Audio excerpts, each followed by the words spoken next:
છે એ શું વસ્તુ છે? તો કે વર્તમાન છે એ ફેક્ટ છે, વર્તમાન છે એ તથ્ય છે. એટલે અત્યારે આપણે શું થાય, તથ્યોનો અનાદર કરી છે. એટલે તથ્યોનો અનાદર કરી એટલે તથ્યનો જો તમે અનાદર કરો તો સત્ય લગીને પહોંચો નહીં. તો વર્તમાનમાં જ્યારે આપણે આવી છીએ ત્યારે શું થાય છે? તો કે વર્તમાનમાં આવી છીએ ત્યારે આપણને ખ્યાલ આવે છે કે આ ફેક છે.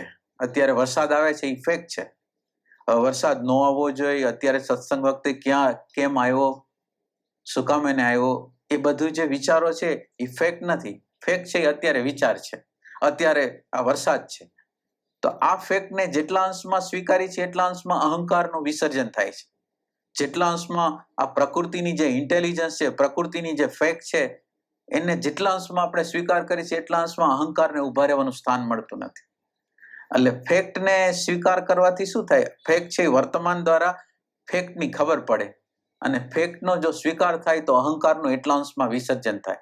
અને જેટલા અંશમાં અહંકારનું વિસર્જન થાય એટલા અંશમાં શાંતિ, આનંદ, પ્રજ્ઞાનું પ્રાગટ્ય આપણી અંદર થાય.